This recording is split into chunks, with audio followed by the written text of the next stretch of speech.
স্বাগতম জনাইছো নমস্কাৰ সাহসী নাৰীগৰাকীক ভাল লাগে মোৰ বহুত ধন্যবাদ মৰমিবা সাহসী নাৰীগৰাকীক এই কাৰণে ভাল লাগে যেতিয়া কলা কুটটো পিন্ধি উদাত্ত কণ্ঠৰে কথা কয় তেতিয়া বৰ ভাল লাগে যেতিয়া সমাজৰ যিকোনো এটা দুৰ্যোগৰ সমাজত মানে সমাজত নঘটিবলগীয়া ঘটনা এটাৰ বিৰুদ্ধে যেতিয়া সাহসিকতাৰে মাত মাতে তেতিয়া মোক খুব ভাল লাগে আৰু ভাল লাগে এগৰাকী চলচ্চিত্ৰ প্ৰযোজক পৰিচালক হিচাপে অসমীয়া চলচ্চিত্ৰ উদ্যোগটো ভাল পাই কৰি যোৱা কামখিনিৰ কাৰণে মোৰ ভাল লাগে জোনমণি দেৱী খাউণ্ড এই যে ইমানখিনি গুণৰ অধিকাৰী জোনমণি দেৱী খাউণ্ডৰ বিশেষকৈ সেই গুণখিনিৰ ভিতৰত যদি মই স্পষ্টবাদিতাক আটাইতকৈ ডাঙৰ গুণ বুলি কওঁ এই স্পষ্টবাদী মনটোৰ আৰম্ভণি কেনেকৈ হ'ল আচলতে মই সৰুৰ পৰাই নিশিকিলোঁ আচলতে মানে ভাবি চিন্তি কথা ক'বলৈ বা সংকোচ কৰিবলৈ যিটো শুদ্ধ বুলি ভাবোঁ যিটো সত্য বুলি ভাবোঁ আৰু সেইটো নিসংকোচে ক'বলৈ মানে সৰুৰ পৰাই তেনেকৈ শিক্ষা লাভ কৰিলোঁ নিজৰ ঘৰখনত আৰু এইকাৰণে আচলতে মোৰ মা দেউতাই ধন্যবাদৰ পাত্ৰ যে তেওঁলোকে মোক তেনেকৈ ডাঙৰ দীঘল কৰিলে মা আৰু দেউতাই কাহানিও মোক কিবা এটা যে কিবা বিষয় লৈ কিবা বস্তু লৈ কিবা পৰিৱেশ পৰিস্থিতি লৈ ভয় যে কৰিব লাগে সেইটো কেতিয়াও নিশিকালে তাৰমানে গতিকে ভয় বোলা শব্দটো মোৰ মানে ডিক্সনেৰীত নাছিলেই একদম সৰুৰে পৰা আৰু তেনেকেই এতিয়াও সেইধৰণে চলি আছোঁ আৰু মই এটা কথাই ভাবোঁ যে যেনেকৈ সূৰ্য যথেষ্ট উজ্জ্বল নহয় জানো আৰু সূৰ্যক আমি দেখা পাই আছোঁ আমি আমাৰ ইয়াৰ পৃথিৱীৰ পৰা আমি যেনেকৈ দেখা পাই আছোঁ এক উজ্জ্বল নক্ষত্ৰ হিচাপে দেখা পাই আছোঁ আৰু যি দেখা পাইছোঁ সেয়া সত্য বুলি আমি ধৰি লওঁ মই সেইকাৰণে ভাবোঁ এনেকৈ যে সত্য সদায় সূৰ্যৰ দৰেই উজ্জ্বল গতিকে সি তিমিৰ বিনাশী মানে আন্ধাৰ বিনাশীব কোনে পাৰে পোহৰে পাৰে আৰু সত্য সূৰ্যৰ দৰেই তেজোদীপ্ত কিন্তু আন্ধাৰ বিনাশিব সত্যই পাৰে গতিকে ভয় কৰি পেলাই যদি আমি মিছা কথাৰ আশ্ৰয় লওঁ বা আমি মুখা পিন্ধিবলৈ চেষ্টা কৰোঁ তেতিয়াহ'লে আমি আন্ধাৰলৈহে গতি কৰি গৈ থাকিম গতিকে কেতিয়াও আন্ধাৰৰ বিনাশ নহ'বই ন কিন্তু জোনমণি এই যে আপুনি ইমান নিৰ্ভীকভাৱে সঁচাকৈ কথাখিনি কয় তেতিয়া তেনেকৈ কথাখিনি কৈ থাকোঁতে তেনেকৈ কাৰ্যত আগবাঢ়ি যাওঁতে ক'ৰবাত প্ৰত্যাহ্বানো নিশ্চয় আহে এই বহুত প্ৰত্যাহ্বান আমি প্ৰত্যাহ্বানৰ কথা পাতিম মোৰ আপোনাক লৈ ভাল লগা আৰু এটা বিশেষ কাৰণ হয় অসমীয়া চিনেমাক ইমান ভাল পোৱা নাৰীগৰাকী যি কাৰণতে ইমান দুঃসাহসিকতাৰে তেখেতে অকলে হায়দৰাবাদত গৈ ইণ্টাৰনেশ্যনেল ফিল্ম ফেষ্টিভেল পাতিলে নহয়নে এই বছৰৰ আৰম্ভণিতে হয় মানে কিছু পলম হ'ল কাৰণ আমাৰ প্ৰাণৰ শিল্পীজন আমাৰ মাজৰ পৰা হেৰাই যোৱাৰ কাৰণে মানসিকভাৱে আপুনি বহুলাংশে মানে ক্ষতিগ্ৰস্ত হৈছিলে প্ৰত্যেকগৰাকী অসমীয়াৰ দৰে আপুনি আমি একো কাম কৰিব নোৱাৰা হৈ গৈছোঁ তাৰ পাছতো আকৌ মন প্ৰাণ মানে জোৰ আনি কাম আগবাঢ়ি গ'ল এই যে হায়দৰাবাদত নিৰি 9 3rd ইণ্টাৰনেশ্যনেল ফিল্ম ফেষ্টিভেল আপুনি আয়োজন কৰিলে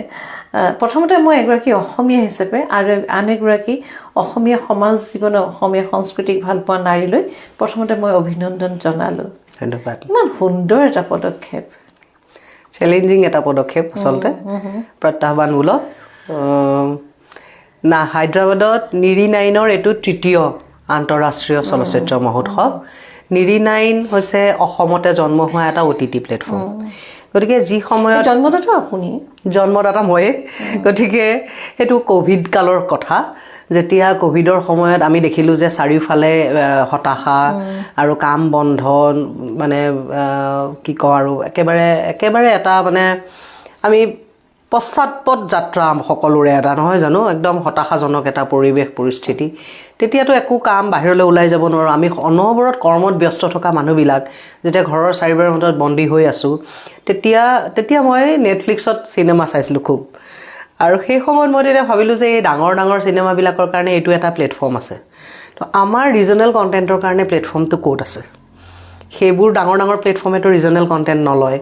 গতিকে আমাৰ ৰিজনেল অসমতে হোৱা অসমীয়া চিনেমা বড়ো মিচিং আদিবাসী এইবিলাক চিনেমাৰ কাৰণেতো এখন প্লেটফৰ্ম নাই তেতিয়া নিৰি 9 জন্মৰ কথাটো মোৰ মনলৈ আহিলে মই টেকনিক্যাল যিখিনি ব্যক্তি আছিলে নিৰি 9ৰ লগত তেওঁলোকৰ লগত কথা বতৰা পাতিলোঁ তেওঁলোকে কৈছে সম্ভৱ বাইদেউ আমি আপোনাক এইখিনি কাম কৰি দিব পাৰিম তেনেকৈয়ে নিৰি 9ৰ জন্ম আৰু প্ৰথম অৱস্থাত মই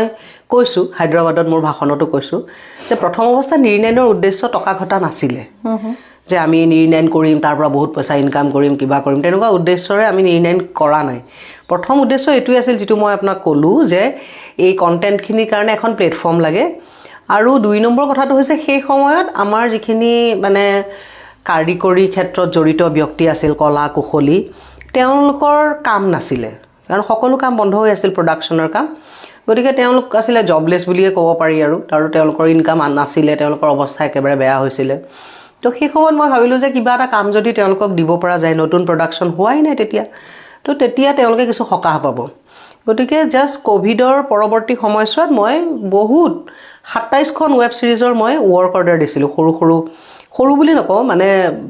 সেই আৰু 5টা এপিছডৰ 2 ঘণ্টাৰ 3 ঘণ্টাৰ এনেকুৱা মানে কণ্টেণ্ট আৰু যিসকল নতুন মানে টেলেণ্টেড ডাইৰেক্টৰ য়াং জেনেৰেশ্যনৰ তেওঁলোক আগবাঢ়ি আহিছিলে তেওঁলোকক কাম দিছিলোঁ আৰু তেনেকৈ আৰম্ভ OTT প্লেটফৰ্ম তাৰপিছতে সেই তাৰ নিৰ্ণয়নৰ পৰা তাৰপিছত ভাবিলোঁ আৰুতো বহুত ল'ৰা ছোৱালীয়ে কাম কৰি আছে ফিল্ডত তেওঁলোকক কেনেকৈ মানে তেওঁলোকক চিনাকি হওক তেওঁলোকৰ লগত তেতিয়া আমি ফিল্ম ফেষ্টিভেল প্ৰথমটো আয়োজন কৰিলোঁ তো অনুৰাধা চিনেমা হলত কৰিছিলোঁ গুৱাহাটীতে 2021 চনত তাৰপিছতে আমি 2023 চনত কৰিলোঁ কলিকতাত কলা মন্দিৰত তাৰ পৰা আমি সিদ্ধান্ত ল'লোঁ যে প্ৰতি 2 বছৰৰ মূৰে নিৰ্ণয়নৰ ফিল্ম ফেষ্টিভেলটো হয় আৰু আমি বেলেগ এখন চিটিত কৰিম তাৰ 2টা উদ্দেশ্য এটা হৈছে সেই চিটিখনৰ মানুহখিনিক অসমৰ পৰা লৈ যোৱা কণ্টেণ্টখিনি দেখুৱাম আমি তেওঁলোকে আমাৰ ইয়াতনো কেনেকুৱা কাম হয় কোনে কেনেকুৱা কাম কৰি আছে চাবলৈ সুযোগ পাব আৰু দ্বিতীয়তে তাৰ ইণ্ডাষ্ট্ৰীৰ লগত আমাৰ এটা কানেকশ্যন হ'ব আৰু তাৰ ইণ্ডাষ্ট্ৰীৰ লগত কানেকশ্যন হ'লে এটা সাংস্কৃতিক আদান প্ৰদান হ'ব চিনেমাৰ আদান প্ৰদান হ'ব গতিকে সেই 2টা উদ্দেশ্য ৰাখি আমি বেলেগ চিটিত কৰিম বুলি সিদ্ধান্ত লৈছিলোঁ এতিয়া এইবাৰ আমি ভাবিলোঁ যে আমি দক্ষিণ ভাৰতলৈ যাওঁ কাৰণ দক্ষিণ ভাৰতৰ চিনেমা ইণ্ডাষ্ট্ৰী কি সাংঘাতিক ধৰণেৰে প্ৰগ্ৰেছ কৰিছে সেই কথাটো আমি সকলোৱে জানো দক্ষিণ ভাৰতলৈ যাওঁ বুলি ভাবি প্ৰথমতে ভাবিছিলোঁ বেংগালুৰুত কৰাৰ কথা কিন্তু তেলেংগানাৰ যিগৰাকী ৰাজ্যপাল তেখেত আমাৰ ত্ৰিপুৰাৰ মানুহ গতিকে জিষ্ণুদেৱ বৰ্মা তেখেত আমাৰ ত্ৰিপুৰাৰ মানুহ তেখেতে ক'লে মই নৰ্থ ইষ্টৰ মানুহ তেওঁলোকে তাতে এটা নৰ্থ ইষ্ট কানেক্ট ফেষ্টিভেল পাতিলে সেই নৰ্থ ইষ্ট কানেক্ট ফেষ্টিভেলটো পাতোঁতে মোক নিমন্ত্ৰণ জনাইছিলে তালৈ কুকি চিনেমাখন আপোনালোকে জানেই কুকি চিনেমাখন নিমন্ত্ৰণ জনাইছিলে তাত কুকি প্ৰদৰ্শন হৈছিল আৰু মোক তেওঁলোকে সম্বৰ্ধনা জনালে মানে তেলেংগানা গভৰ্ণৰৰ ফালৰ পৰা তেতিয়া মই তেওঁক যেতিয়া ক'লোঁ নিৰ্ণয়নৰ ফেষ্টিভেলটোৰ কথা তেতিয়া ক'লে হোৱাই নট ইন হায়দৰাবাদ মই কিন্তু হায়দৰাবাদ চিটিখন ভালকৈ চিনি নাপাওঁ মই মানে এইটো মোৰ দ্বিতীয় ভিজিট বুলি ক'ব পাৰি আৰু হায়দৰাবাদৰ বিষয়ে একো নাজানো মানে পঢ়িছোঁ আৰু জিঅ'গ্ৰাফিত সেইটো মই নিজে ভিজিট কৰি তাৰ চা চিনাকি মানুহ নাই আৰু তাতে গতিকে অকণো ভয়ো খালোঁ মই মানে এনেকৈ একো কানেকশ্যন নোহোৱাকৈ পাতিব পাৰিম জানো তেওঁক ক'লোঁ বোলো ছাৰ মোৰতো একো চা চিনাকি নাই ইয়াত কৈছে উই আৰ দেয়াৰ আমি আপোনাক সহায় কৰিম আপুনি ইয়াতে পাতক তাৰপিছত সেই তেলেংগানা ফেষ্টিভেলতে তেলেংগানা ফিল্ম ডেভেলপমেণ্ট কৰ্পৰেশ্যনৰ বিষয়ববীয়াসকলৰ লগত মোৰ চিনাকি হ'ল তাৰ পৰা তেওঁলোকেও ক'লে যে আমি আপোনাক সহায় কৰিম আপুনি আহক ইয়ালৈ হায়দৰাবাদ নহয় হায়দৰাবাদ ৰামু ফিল্ম চিটি হায়দৰাবাদ বুলি ক'লে Ramu film city Ramoji film city হয় আৰু হায়দৰাবাদ বুলি ক'লে এনেকুৱা লাগে ইমান আৰ্থিকভাৱে ইমান সচ্ছল আৰু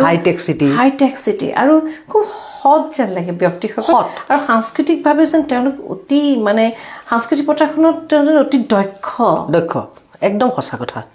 একদম আৰু চিনচিয়াৰিটি আছে মানুহখিনি চিনচিয়াৰিটিটো মেইন কথা সাংঘাতিক চিনচিয়াৰিটি আছে কামত ফাঁকি কোনেও নিদিয়ে পইচা লয় তেওঁলোকে যিমানটো কাম তোমাক মানে আপোনাক কৰি দিম বুলি তেওঁলোকে মানে প্ৰমিছ কৰে সিমানটো কাম তেনেকেই কৰি দিব আপোনাক কামত ফাঁকি নাই পইচা তেওঁলোকে হিচাপ নিকাচ ক্লিয়াৰ আৰু একদম চিনচিয়াৰ তাৰমানে মই বস্তুটো যথেষ্ট পজিটিভ কিছুমান কোৱালিটিজ আছে তেওঁলোকৰ দেখি খুব ভাল লাগে দাক্ষিণাত্যৰ যিসকল কেইবাজনো চলচ্চিত্ৰ প্ৰযোজক পৰিচালক অভিনেতা অভিনেত্ৰী আপোনাৰ এই ফিল্ম ইণ্টাৰনেশ্যনেল ফিল্ম ফেষ্টিভেললৈ আহিছে হয় তেওঁলোকৰ যিটো চিন্তা চৰ্চা সেই বহুত উচ্চ পৰ্যায়ৰ চাগে মানে তেওঁলোক তাৰমানে তেওঁলোকৰ কি কওঁ মই প্ৰথম কথা মইতো তেওঁলোক ধন্যবাদ জনাইছোঁ ইতিমধ্যে তাতেতো মই কৈছোঁৱেই তেওঁলোকক কিন্তু মই আচৰিত হ'লোঁ মই গৈছোঁ 6 তাৰিখে ৰাতি 1 বজাত পাইছোঁগৈ অৰ্থাৎ 7 তাৰিখ বুলিয়ে ক'ব পাৰি 7 তাৰিখে ৰাতিপুৱাৰ পৰা মই মানে কামত লাগিছোঁ 7 তাৰিখ 8 তাৰিখ 9 তাৰিখ 3 দিন কাম কৰিছোঁ 10-11 তাৰিখে ফেষ্টিভেল গতিকে 7 তাৰিখৰ দিনা মই প্ৰথম গভৰ্ণৰ হাউচত গৈছোঁ অফিচিয়েল ফৰ্মেলিটিখিনিৰ কাৰণে তেনেকৈ মই বাকী জেগাবিলাকত গৈছোঁ 7 তাৰিখে গধূলি দুজনমান প্ৰযোজক পৰিচালকৰ ঘৰলৈ গৈছোঁ 8 তাৰিখে গৈছোঁ এই such a short notice মই তোমাক কৈ কৈছোঁ সেইটো মানে ইমান কম সময়ৰ ভিতৰত ইমান ডাঙৰ ডাঙৰ ব্যক্তিত্ব চেলিব্ৰিটি ব্যক্তিত্ব আৰু সেই তেওঁলোক মানে কিমান তেওঁলোক আৰ্থিকভাৱে সচ্ছল আমি হয়তো অসমত বহি কল্পনাই কৰিব নোৱাৰোঁ মানে তেওঁলোকৰ 1000 কোটি টকাৰ তেওঁলোকৰ টাৰ্ণঅভাৰটো একেবাৰে সহজ মানে সাধাৰণ কথা তেওঁলোকৰ কাৰণে তেনেকুৱা আৰ্থিকভাৱে সচ্ছল ব্যক্তি সেইবিলাক আৰু তেওঁলোক ইমানেই নেইম এণ্ড ফেম ইমান আছে কিন্তু মই এই 3 দিনৰ বা 2 দিনৰ নটিছত তেওঁলোকে আমাৰ অনুষ্ঠানলৈ 2 দিনৰ অনুষ্ঠানলৈ তেওঁলোকে খুব আগ্ৰহেৰে আহিছে হয় মোক অনুপ্ৰাণিত কৰিছে যিখিনি মানুহ আছিল সকলোৰে লগত কথা বতৰা পাতিছে ইনভলভ হৈছে মই সেই বস্তুটোত মানে যথেষ্ট উৎসাহিত হৈছোঁ খুব সুন্দৰ এটা আদান প্ৰদান হ'ল ভাৱ সুন্দৰ ভাৱৰ আদান প্ৰদান হয় জোনমণি আৰু এটা কথা আমি সাধাৰণতে ডকুমেণ্টাৰী তথ্যচিত্ৰৰ কথা জানো শৰ্ট ফিল্ম চুটি ছবিৰ কথা জানো ফিচাৰ ফিল্ম চলচ্চিত্ৰৰ কথা জানো কিন্তু এইবাৰ আপুনি আৰু এটা ধুনীয়া কেটেগৰী তাত ইনক্লুড কৰিছে জইন কৰিছে শৰ্টাৰ ফিল্ম এইটো এটা বিশেষ মইতো শুনা নাছিলোঁ হয় হয় শৰ্টাৰ ফিল্মছ বুলি কেটেগৰীটো নাছিল ক'ৰবাত কোনোবাই মাইক্ৰ' ফিল্মছ বুলি কয় তাৰমানে আজিকালি আপুনি দেখিলে আচৰিত হ'ব যে নতুন যিসকল চিনেমা নিৰ্মাতা আছে বা চিনেমাৰ ষ্টুডেণ্ট ফিল্ম স্কুলত পঢ়া ষ্টুডেণ্টবোৰ তেওঁলোকে 1 মিনিটৰ ভিতৰতে ইমান মিনিংফুল এখন ছবি পটককৈ নিৰ্মাণ কৰি দিয়ে আৰু সেইখন ইমান সুন্দৰ হয় কিন্তু সেইখন ধৰক আপোনাৰ এনেকুৱা কম্পিটিশ্যন কেটেগৰীত মানে সেইখন নোসোমায় কাৰণ এখন অতিকে চুটি সেইকাৰণে আমি নিৰিনাইনত এই নতুন কেটেগৰীটো দিলোঁ শৰ্ট ফিল্মৰ ডিউৰেশ্যনটো বাঢ়ি যায় মানে এঘণ্টা মানে আমাৰ যিটো মানে নৰ্মেল নীতি নিয়ম তাৰ মতে 60 মিনিটৰ ওপৰৰবিলাক ফিচাৰ ফিল্ম আৰু 60 মিনিটৰ তলৰবিলাক শৰ্ট ফিল্ম মানে 55 মিনিট হ'লেও এইখন শৰ্ট ফিল্ম হয় 60 মিনিটৰ পৰা ফিচাৰত ধৰে 60 তলৰখিনি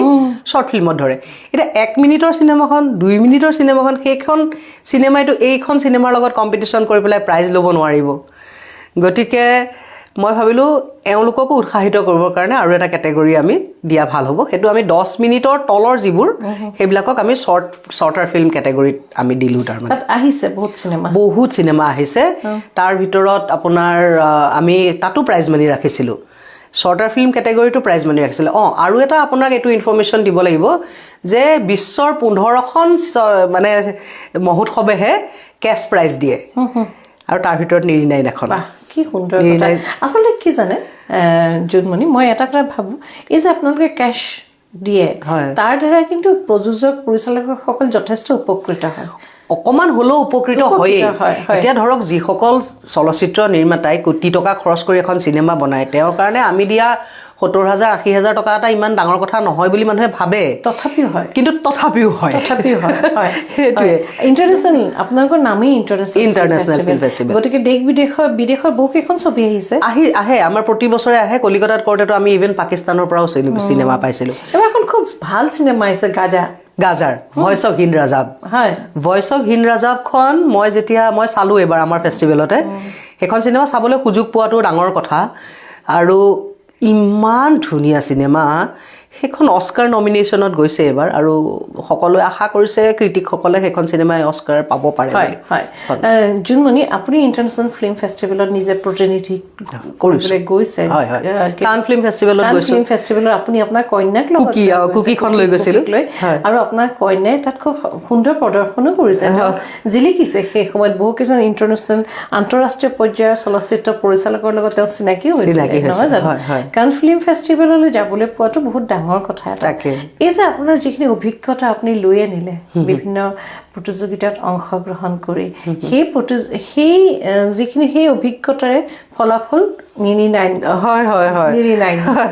মানে সেইবিলাক দেখি পেলাই শিকিছোঁ বহুত সেইটো হয় মানে মই আচলতে ফেষ্টিভেলবিলাকত অংশগ্ৰহণ কৰিছোঁ মোৰ এখন শৰ্ট ফিল্ম আছিলে উইংছ অফ মাইণ্ড বুলি উইংছ অফ মাইণ্ডখন লৈহে মই ফেষ্টিভেলবিলাকলৈ গৈছিলোঁ তাৰ আগতে মই যিকেইখন চিনেমা বনাইছিলোঁ তোলা আৰু তেজা চুমা পৰশতে এইবোৰ চিনেমা মই ফেষ্টিভেললৈ পঠোৱা নাই গতিকে মই কেৱল wings of mind short film যিখন বনাইছিলোঁ এগৰাকী শিপিনীৰ জীৱনক লৈ পেলাই সেই চিনেমাখন মই ফেষ্টিভেলবিলাকলৈ পঠিয়াইছিলোঁ আৰু আমি 10টা ফেষ্টিভেলত আমি এৱাৰ্ড পাইছিলোঁ সেইখন চিনেমাই শ্বৰ্ট ফিল্ম সেইখন 46-7 মিনিটছ মানৰ আছিলে তো সেইখন চিনেমাৰ জৰিয়তে তেতিয়া মই দেখিছোঁ চবেই ফেষ্টিভেল কেনেকৈ অৰ্গেনাইজ কৰে, ফেষ্টিভেলবিলাকত কি কি হয়। তাৰপিছত আমি কুকিখন লৈ পেলাই আমি মানে কুকিক মই তেনেকৈ পঠোৱা নাই, কিন্তু কান ফিল্ম ফেষ্টিভেললৈ আমাৰ ডিষ্ট্ৰিবিউটৰে লৈ গৈছিলে, যিখন কুকিৰ মোৰ থিয়েট্ৰিকেল ডিষ্ট্ৰিবিউটৰ আছিলে, তেখেতে লৈ গৈছিলে কান ফিল্ম ফেষ্টিভেললৈ, তাত প্ৰদৰ্শন হৈছিলে কুকি। তাৰপিছতে আৰু আমি দুটা ফেষ্টিভেলে তেওঁলোকে মানে কুকিখন আমাৰ নিজে নিজেই তেওঁলোকে চিলেক্ট কৰিছিলে, হলত তেওঁলোকে চাইছিলে। হলত তেওঁলোকে চোৱাৰ পিছত আমালৈ চিঠি লিখিছিল যে Kuki is nominated from our side, আপোনালোকে এতিয়া খালি এণ্ট্ৰি ফৰ্মখন ফিল আপ কৰি দিয়ক। তেনেকৈ কওঁতে সেই বম্বেৰ আমি তেতিয়া তেওঁলোকে নিজে চিলেক্ট কৰা সেই দুখন ফেষ্টিভেলত আমি এৱাৰ্ড পাইছিলোঁ।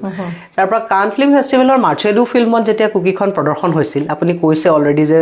ৰিতিশাও গৈছিলে, তো সেই অভিজ্ঞতাটো সম্পূৰ্ণ মানে বহুত ডাঙৰ অভিজ্ঞতা। আৰু যিহেতু আমি এনেই ফেষ্টিভেল চাবলৈ যিকোনো মানুহে VIP টিকেট কৰি বা অন্য টিকেট কৰি যাব পাৰে, একো ডাঙৰ কথা নহয়, কিন্তু আমাৰ চিনেমাখন লৈ পেলাই আমি গৈছিলোঁ। আৰু আমাৰ চিনেমাখন সেই ফেষ্টিভেল চাবলৈ অহা বিভিন্ন চিনেমাৰ লাইনত জড়িত দৰ্শকে চাইছিলে, তাত চাই আনকি মানে ষ্টেণ্ডিং অভেশ্যনো পাইছিলোঁ আমি। গতিকে সেইটো এটা ডাঙৰ এচিভমেণ্ট আছিল কুকিৰ কাৰণে। আৰু সেই তাৰ পৰাই কুকিৰ যিটো কাহিনী, সেই কাহিনীটোৱে সাংঘাতিক, খুব মানে কাহিনীটো যথেষ্ট ভাল। আৰু লগতে ৰিতিশাই দুৰ্দান্ত অভিনয় কৰিছে, হয়। কাৰণ মই কুকিখন চাই অহাৰ পাছত মোৰ ৰিতিশাক লগ নোপোৱালৈকে মোৰ মনটো কিবা অথিৰ অবিৰ হৈ আছিল। সাংঘাতিক শক্তিশালী অভিনয় কৰিছে। আৰু সেইকাৰণে ৰিতিশাক সেই সময় কান ফিল্ম ফেষ্টিভেলত বহুকেইজন পৰিচালক, প্ৰযোজক, অভিনেতাই তেওঁক লগ কৰিছিলে আৰু তেওঁক মানে সুধিছিলেও তুমি আমাৰ লগত কাম কৰিবা নেকি। এতিয়াও মানে তেওঁৰ লগত যোগাযোগ আছে কাৰোবাৰ, কোনোবা তামিল পৰিচালকৰ, কোনোবা ব্ৰাজিলিয়ান পৰিচালকৰ, তাৰপিছত তাই কামো কৰিছে। এতিয়া তাই মানে কি হ'ল, Ritisha London school of ইকনমিক্সৰ student, পঢ়াৰ প্ৰেছাৰটো বহুত বেছি। গতিকে মানে ক্লাছ ক্ষতি কৰি বা পঢ়াৰ চিডিউল ক্ষতি কৰি বেলেগত শ্বুটিঙত যাবলৈ অলপ অসুবিধা। তথাপিতো তাই লণ্ডনত এতিয়া লণ্ডন থিয়েটাৰত কেইবাখনো নাটক কৰিলে। এতিয়া মানে তাতে থাকি ইফালে একো নকৰিলেও তাইৰ মনটো বেয়া লাগে, কাৰণ যিহেতু এইটো তাইৰ খুব ভাল পায় অভিনয় কৰি পেলাই, খুবেই ভাল পায়। এতিয়া মানে সাংঘাতিক ধৰণৰ পেশ্যন তাইৰ অভিনয় কৰাটো। গতিকে তাতে তাই মই ক'লোঁ যে তুমি যিহেতু শ্বুটিংবোৰ সাধাৰণতে এমাহ 1.5 মাহৰ শ্বুটিং হয়, তাৰপিছত ঋতিক ৰোশনৰ লগতো এখন কৰিবৰ কাৰণে সুযোগ পাইছিলে, কিন্তু সেইখন তাইৰ সেই পঢ়াৰ চিডিউল মিলাব নোৱাৰাৰ কাৰণেই অলপ বাদ দিব লগা হ'ল। সেইবিলাক কিবা যিকি নহওক জোনমণি, আপোনাৰ যিটো প্ৰয়াস, সেই প্ৰয়াসটোক সঁচাকৈ চেলুট জনাবলগীয়া। এগৰাকী নাৰীয়ে যে সকলোখিনি কাম কৰিব পাৰে, কাৰণ ইণ্টাৰনেশ্যনেল ফিল্ম ফেষ্টিভেল এটা অকলে আয়োজন কৰাটো এই সহজ কথা নহয়। হায়দৰাবাদত গৈ, কাৰণ হায়দৰাবাদত নিজে এখন ফিল্ম চিটি, সাংঘাতিক দুৰ্দান্ত ব্যক্তিসকল তাত আছে চিনেমাৰ লগত জড়িত হৈ থকা। মই এতিয়া জোনমণি দেৱী খাউণ্ডক মই অকণ সমাজ জীৱনলৈ লৈ আনো। জোনমণি, এই যে আপুনি ক'লা কোটটো পিন্ধি আপোনাৰ উদাত্ত কণ্ঠৰে কথাবিলাক কয়, বিভিন্ন সময়ত বিভিন্ন কথা, এই সমাজখনক লৈ জোনমণি দেৱী খাউণ্ডৰ মন্তব্যটো কি সমাজ জীৱনক লৈ? আচলতে বৰ বৃহৎ বিষয়টো, আৰু খুব সূক্ষ্ম কথা কিছুমান সোমাই আছে ইয়াত। আমি সেই সূক্ষ্ম কথাবিলাক এনালাইচিছ নকৰিলে আমি সত্যত উপনীত হ'ব নোৱাৰোঁ। এতিয়া কথা হ'ল, আমি সকলোৱে কওঁ সমাজখন বেয়াৰ ফালে গৈছে, মানুহবোৰ বেয়া হৈছে, পৰিৱেশবোৰ বেয়া হৈছে, কিন্তু বেয়া কৰাৰো এটা ডাঙৰ চক্ৰান্ত আচলতে চলি আছে। গতিকে আমি ক'ত ক'ত চক্ৰান্তটো চলি আছে আমি নিজে গম পোৱা নাই। খুব মাইনিউটলি এই গোটেই কথাবোৰ আচলতে এটা প্লেনিঙতে হয়। সকলো কথা প্লেনিঙত হয়। আমি যে অট'মেটিকেলি কিবা এটা কথা হৈ গৈছে বুলি আমি ভাবোঁ, নহয়। কিন্তু প্লেনিং কৰা এটা গ্ৰুপ আছে যি প্লেন কৰি প্ৰতিটো কাম কৰে। যেনে মই আপোনাক এটা সৰু কথা কওঁ, আপুনি চাব যে এটা সময়ত কি আছিলে, টিভিটোত গৃহিণীসকলে নিজৰ মাজতে খোৱা কামৰা কৰি থকা কিছুমান চিৰিয়েল দিছিলে, শাহু বোৱাৰীৰ ক্লেছ, কিবা কিবি এনেকুৱা ধৰণৰ।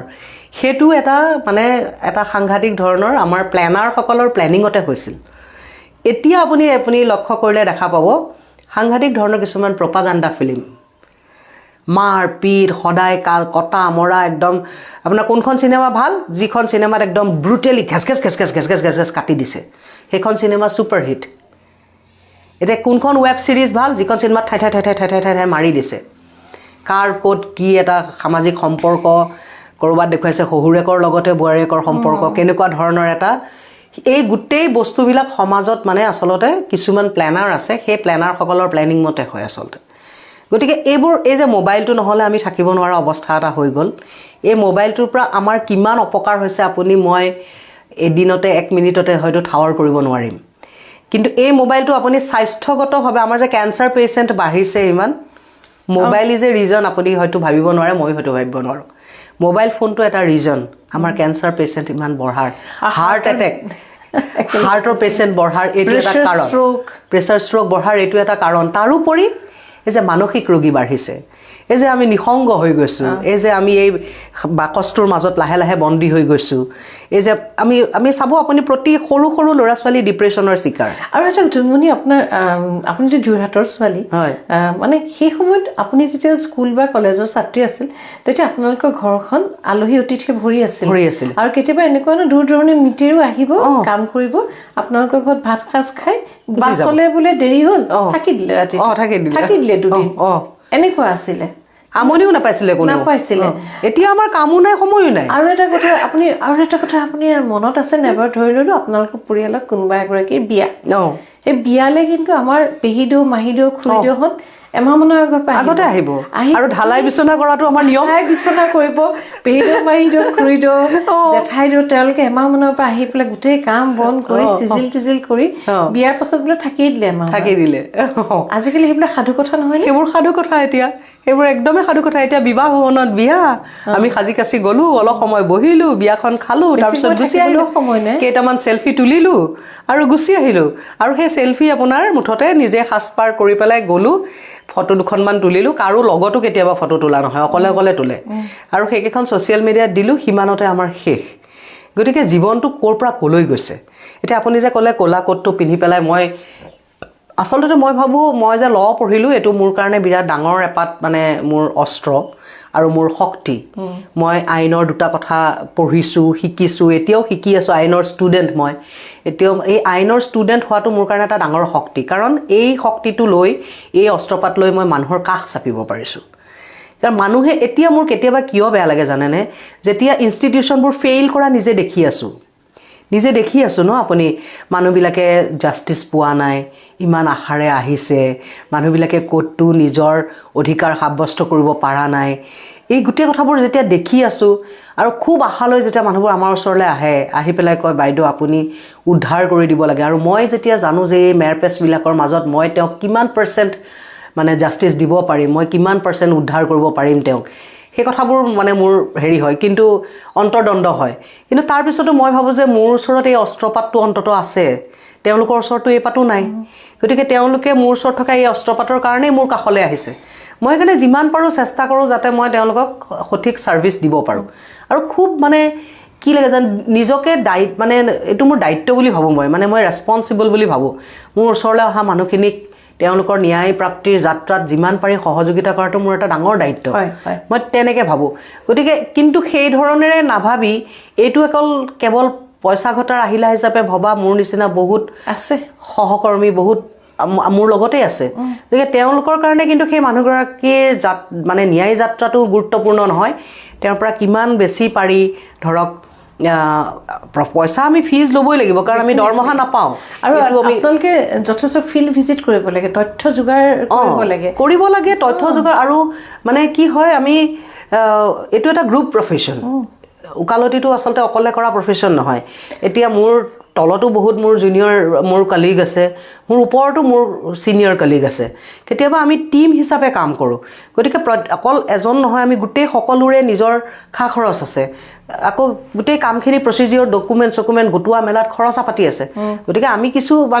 আমি ফিজে ল'ব লাগিব কাৰণ আমাৰতো আৰু দৰমহা নাই কিন্তু হেতু তাৰ মানে কেৱল হেতুই আমাৰ উদ্দেশ্য হ'ব নালাগে আৰু এটা কথা মোক খুব দুখ লাগে কেতিয়াবা এজন দুৰ্দান্ত দুখী মানুহ হাৰি যায় নিৰ্দোষীজন কৰবাত ৰৈ যায় এই যে আইনৰ সুৰুঙাৰে বুলি কথাষাৰ কয় এই ক্ষেত্ৰত আৰক্ষী বহুত দুখ আছে নিশ্চয় তাৰ মানে আইনখন চলে প্ৰমাণৰ ভিত্তিত আৰু প্ৰমাণবোৰ সংগ্ৰহ কৰে তদন্তকাৰী প্ৰথমেই আৰক্ষী তদন্তকাৰী বিষয়াৰ ভূমিকা গতিকে হেতু কেতিয়াবা আৰক্ষী হয় কেতিয়াবা ধৰক ইকনমিক ক্ৰাইমছ যদি হয় তেতিয়াহ'লে ইকনমিক যিকেইটা আমাৰ ইনষ্টিটিউচন আছে তেওঁলোক হয় এতিয়া ধৰক নাৰ্কটিক্সৰ কেছ হ'ল ড্ৰাগছৰ তেতিয়াহ'লে সেই তেওঁলোক হয় কাৰণে তদন্তকাৰী বিষয়াৰ ভূমিকাটো যথেষ্ট গুৰুত্বপূৰ্ণ এভিডেন্স কালেকশ্যনৰ ক্ষেত্ৰত এতিয়া এই এভিডেন্সখিনি যদি সঠিকমতে কালেকশ্যন নহয় সঠিকমতে উপস্থাপন নহয় তেতিয়াহ'লে আমি জাষ্টিচ পোৱাৰ ক্ষেত্ৰত মানে পথটো সহজ নহয় কাৰণ জাষ্টিছে সদায় এভিডেন্সৰ ওপৰত আপুনি যিমান আৱেগিক কথা বতৰা নকওক লাগিলে এইবোৰ মেটাৰ নকৰে কোৰ্টত আপুনি প্ৰমাণৰ ভিত্তিতহে কেছ এটা মানে আপোনাৰ ভাল হোৱা বেয়া হোৱাটো নিৰ্ভৰ কৰে এতিয়া আমি এই প্ৰসংগতে আমি জুবিন গাৰ্গৰ কেছটো টানি আনিব পাৰোঁ আমি কিয় জুবিন গাৰ্গৰ কেছত ইমান মানে আমি প্ৰতিবাদ কৰি আছোঁ বা কিবা কৰি আছোঁ কাৰণ আমি দেখিছোঁ যে যিটো তদন্তৰ প্ৰক্ৰিয়া হৈছে সেই প্ৰক্ৰিয়াটো ক'ৰবাত আমি কেনা থকা যেন দেখিবলৈ পাইছোঁ এতিয়া কোনোবাই কৈছে যে আমি ইমান ভালকৈ কৰিছোঁ আমি 12,000 ইমান পৃষ্ঠাৰ এখন চাৰ্জশ্বিটো বনাইছোঁ চাৰ্জশ্বিট ইমান কম সময়তে পঢ়ি মানে কি হয় আপোনাৰ আইনত মই কৈছোঁ যে এইটো আপোনাৰ চামেৰী ৰিডিং নহ'ব নহয় আইনত আপুনি প্ৰতিটো শব্দ পঢ়িব লাগিব নহয় বিচাৰ প্ৰক্ৰিয়াত এতিয়া যে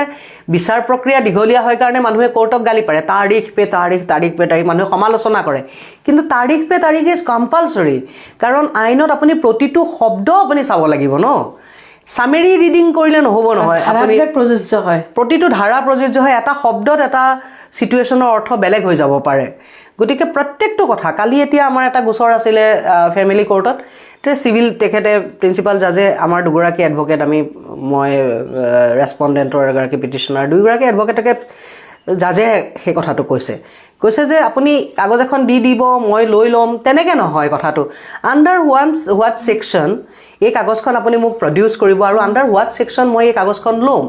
মোৰ হাত ভৰি এগৰাকী ন্যায়াধীশৰ হওক এগৰাকী অধিবক্তাৰ হওক এগৰাকী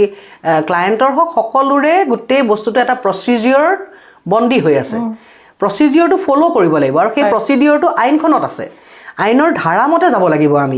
আমি হঠাতে কিবা এটা কাম কোৰ্টত কৰি দিব নোৱাৰোঁ এতিয়া কোৰ্টত যে তাৰিখ হয় বুলি মানুহে কয় কোৰ্টত তাৰিখ বহুত কাৰণত এই সাক্ষীবোৰ নহা কাৰণেও হয় আজি ধৰক সাক্ষীৰ কাৰণে তাৰিখ আছে আমি সাক্ষী ল'ম বুলি অধিবক্তাও ৰখি আছে ন্যায়াধীশো ৰখি আছে আৰু সাক্ষীজন নাহিল গতিকে আকৌ এটা ডেট হয় কাৰণ আমি সাক্ষীজনক এভইড কৰি কেছটো আগবঢ়াব নোৱাৰোঁ নহয় এতিয়া 12,500 পৃষ্ঠাৰ চাৰ্জশ্বিট 350 মান সাক্ষী গতিকে 350 সাক্ষীৰ প্ৰতিজনক এটাকে ডেট দিলেও এবছৰ এজন সাক্ষীক দিব লাগে মানে সাক্ষীখিনিকে দিব লাগিব আৰু প্ৰতিদিন সেইকাৰণে আমি ডে টু ডে ট্ৰায়েলৰ কথা কৈ আছোঁ আমি ডিমাণ্ড কৰি আছোঁ যে প্ৰতিদিনেই ট্ৰায়েলটো হ'ব লাগে জুবিন গাৰ্গৰ কেছটোত কাৰণ ইমান ডাঙৰ চাৰ্জশ্বিট আৰু ইমানবোৰ সাক্ষী এতিয়া ইমানবোৰ সাক্ষীৰ মাজত কি হ'ব যেতিয়া পিছত বিশ্লেষণ কৰিব প্ৰতিটো শব্দৰ যেতিয়া কণ্ট্ৰাডিক্টৰী শব্দ ক'ব মই এটা শব্দ ক'লোঁ ধৰক এটা ধৰণেৰে আপুনি বেলেগ ধৰণেৰে ক'লে চ' গোটেই কণ্ট্ৰাডিকশ্যনবিলাকক এনালাইচিছ কৰি লাষ্টত জাজমেণ্টটো হ'ব এতিয়া চবেই যদি কণ্ট্ৰাডিক্টৰী কথা কৈ থাকে তেতিয়াহ'লে শেষত জাজমেণ্টটো কি হোৱাৰ আপুনি আশংকা কৰিব কওকচোন গতিকে আমি সাধাৰণতে কওঁ যে যিমান শুদ্ধকে কম সাক্ষীয়ে কেছ এটা এষ্টাব্লিছ কৰিব পাৰে সিমান শুদ্ধকে এগালমান সাক্ষীয়ে কেছ এটা এষ্টাব্লিছ কৰিব নোৱাৰে আৰু সেই সাক্ষীসকল সময়ত নাহে আৰু ডাঙৰ কথা যোৰহাটত আপোনাৰ মনত আছে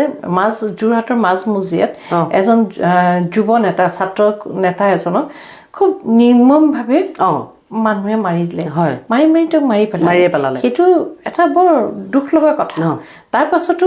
সেই চাহ বাগানৰ ডাক্তৰজনক মাৰি পেলালে কেছ এতিয়াও চলি আছে হয় আৰু এই আমাৰ 10 বজীয়া ডেকা ল'ৰা দুজন নীল অভিনীল সেই কেছ এতিয়াও চলি আছে কিন্তু কি হ'ল সেই মুহূৰ্তত যিসকল ব্যক্তিয়ে তেওঁলোকে চাই আছে সাক্ষ্য সাক্ষী আছে পৰৱৰ্তী সময়ত কিন্তু তেওঁলোক নাহে তেওঁলোকে আদালতৰ দুৱাৰ গৰকিবলৈ ভয় কৰে আৰু আদালতে আকৌ তেওঁলোকক এভইড কৰি পেলাই আগবাঢ়িও যাব নোৱাৰে কিন্তু কথাটো হ'ল গতিকে তেওঁক ডেটৰ উপৰি ডেট 3টামান ডেটত মাতিব লগা হয় এতিয়া 3টা ডেট মানে 3 মাহ ৰ'ব লাগিল কাৰণ এমাহত এটাকে ডেট পৰে কাৰণ কিমান গোচৰ আছে গোচৰ এতিয়া আদালতৰ দুৰৱস্থাটো হৈছে যে লাখ লাখ গোচৰ পেণ্ডিং হৈ আছে আৰু ন্যায়াধীশৰ সংখ্যা কম এজন ন্যায়াধীশৰ এতিয়া আপুনি অলপতে আমাৰ এজন ছিনিয়ৰ এডভকেটে তেওঁ কেলিফৰ্ণিয়াৰ কথা এটা সিদিনাখন আলোচনা কৰিছিল তো তেওঁ জাজজন গুচি আহিলে এজন জাজৰ ভাগত তাত কেলিফৰ্ণিয়াত এজন জাজৰ ভাগত কেইটা কেছ পৰে আপুনি জানে 15টা কেছ সুন্দৰকৈ তেওঁ চাব পাৰে আমাৰ এজন জাজৰ ভাগত কেইটা কেছ পৰে জানে 15,000 কেছ ভাবক গতিকে তেওঁ এজন মানুহ গতিকে এজন জাজে কেনেকে আকৌ জাজ আকৌ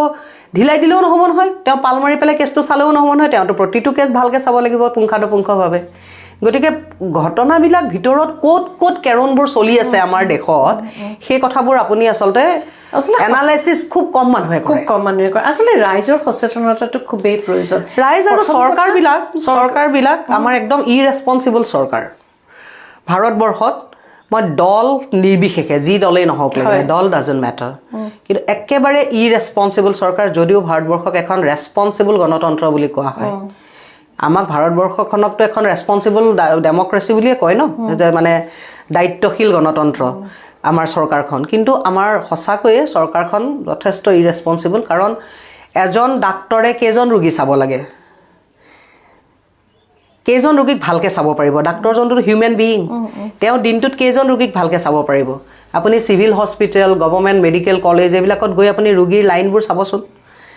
এজন ডাক্তৰে কেইজন ৰোগীক চাবলগীয়া হয়, এজন শিক্ষকে কেইজন ছাত্ৰক পঢ়াব লাগিব? এতিয়া আপুনি ইমানবোৰ স্কুল বন্ধ কৰি দিছে, স্কুলবিলাকক একেবাৰে দুৰৱস্থা কৰি দিছে, স্কুলবিলাকৰ অৱস্থা নাইকিয়া কৰিছে, মাষ্টৰবিলাকক তেওঁলোকে ইলেকশ্যন ডিউটিত খটুৱায়, তেওঁলোকে মাষ্টৰবিলাকক চৰকাৰী কোনোবা মিনিষ্টাৰ আহিছে মিটিঙলৈ মানুহ অনা নিয়া কামত খটুৱায়। গতিকে পঢ়া শুনাৰ লগা কথা, চৰকাৰী স্কুলৰ দুৰৱস্থা দেখিলে মানে মানুহ নহয়, চৰকাৰী স্কুলক হত্যা কৰোঁ বুলি কৰিছে, এইটো হত্যা কৰোঁ বুলি কৈছে। শিক্ষকসকলক সমালোচনা কৰিলে নহ'ব নে? শিক্ষকসকলক কি জানে জোনমণি, আৰু এগৰাকী শিক্ষয়িত্ৰীক মই পাইছিলোঁ, তেওঁ কৈছে যে মই প্ৰত্যেকটো ল'ৰা ছোৱালীক মোবাইলত ফটো তুলি দিব লাগে। সেইখিনি কাম কৰোঁতে মই পঢ়াব কেতিয়া? খিচিৰি বনাব লাগে। আপুনি শিক্ষকৰ কাম কি আছিলে? আকৌ তেওঁলোকে কিবা গুণোৎসৱ পাতে, কিবা পাতে, সেই ডকুমেণ্ট প্ৰিপেয়াৰ কৰি মেলি সেইবিলাক কৰোঁতে পঢ়োৱাটো নহয়গৈ আচলতে। আৰু ল'ৰা ছোৱালীবিলাকে টিউচনলৈ পঢ়িব লগা হয়, আৰু কিমানে টিউচন এফৰ্ড কৰিব পাৰে? গ্ৰামাঞ্চলৰ সেই ল'ৰা ছোৱালীখিনি টিউচন কেনেকৈ ল'ব? টিউচন এফৰ্ড কৰিব নোৱাৰে। তাৰোপৰি স্কুললৈ অহা যোৱা কৰা ৰাস্তা ভাল নহয়, বানপানী হয়, ইটো হয় সিটো হয়, স্কুলৰ ওপৰত ছটখন নাই, বহিবলৈ ডেন্স বেক্স নাই, কঠপাৰি বহিব লাগে, মাটিত বহিব লাগে। মানে আমাৰ ৰেছপনচিবল চৰকাৰখনৰ মূল দায়িত্ব কি? শিক্ষা, স্বাস্থ্য আৰু আপোনাৰ জুডিচিয়েৰী। এক্সেক্টলি। এতিয়া এই স্তম্ভ আপোনাৰ এই স্তম্ভবিলাকতো এটা স্তম্ভওতো তেওঁলোকে প্ৰপাৰলি পৰিচালনা কৰা নাই। স্বাস্থ্য খণ্ডত দৈনিক কেলেংকাৰী। আৰু মানুহে এতিয়া